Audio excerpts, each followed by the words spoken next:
Non, je n'y crois pas du tout. Les négociations avec les Palestiniens sont effectivement en plein effondrement et il semblerait qu'Abou Mazen a d'autres idées dans la tête. En réalité, il a déjà commencé à consulter tous ses contacts à l'ONU.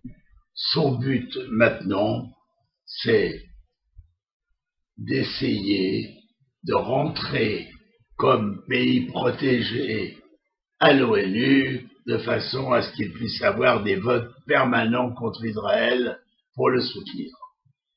Moi, je ne crois pas du tout à la libération de Pollard. Tout ça, c'est de la littérature. Les Américains ont l'air vraiment déterminés à ne pas libérer Pollard.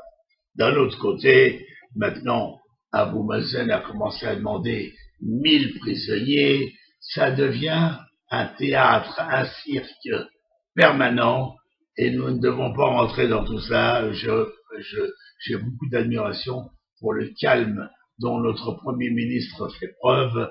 En réalité, il faut être un petit peu au-dessus de la mêlée, regarder les choses se passer, et finalement, ben voilà, Kerry a été reçu ce matin par le Premier ministre, et il est reparti en Amérique sans voir Abou Mazen. Finalement, tout ça n'est pas très sérieux. Alors il faut garder, nous, de l'autre côté, notre calme, et essayer de voir les événements évoluer. Bon, je comprends Thierry, il a tellement envie que quelque chose se passe, et bon, on le comprend, il voudrait être l'homme qui a fait la paix au Moyen-Orient. Bien sûr, ce serait formidable pour lui, et puis ce serait même formidable pour nous, et ce serait formidable pour les Palestiniens, ce serait formidable pour tout le monde, et puis libérer 1000 prisonniers, enfin, tout est beau, mais tout ça n'a pas de consistance, ça tient pas, on ne sait pas exactement où les gens veulent arriver. Il y a une chose qu'on sait, c'est qu'Abou Mazen a une autre idée dans la tête, il a commencé à la mettre en pratique, il veut obtenir de l'ONU un statut de pays protégé. Alors, voilà, les choses en sont là. Malheureusement, Pollard ne va pas venir demain en Israël.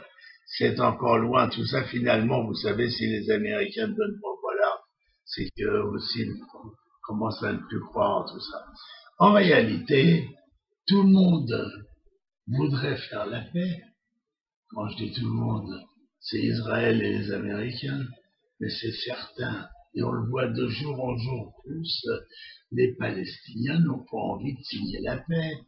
Signer la paix et reconnaître éventuellement qu'Israël est le pays des Juifs, mais tout ça, ça peut être mauvais pour Abou Mazen qui ne pourra plus revendiquer, après qu'il ait accepté la formulation, il ne pourrait plus revendiquer que les réfugiés reviennent en Israël puisque c'est devenu le pays juif. Bon, vous voyez, tout ça finalement est très compliqué, mais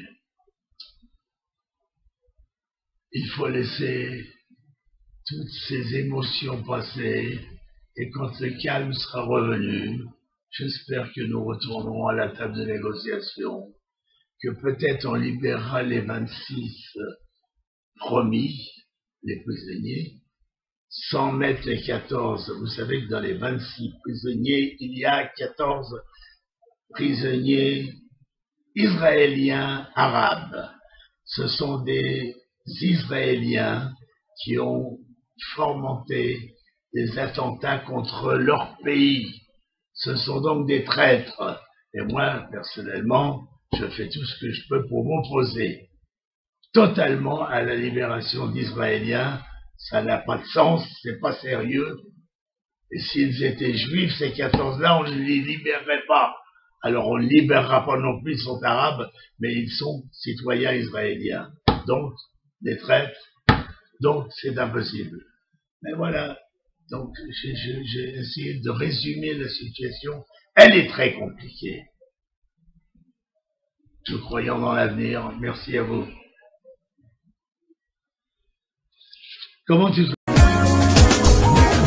Dizengoff Center, l'espace commercial le plus vaste et le plus diversifié d'Israël. Dizengoff Center, une destination à ne surtout pas manquer lors de vos prochains séjours à Tel Aviv.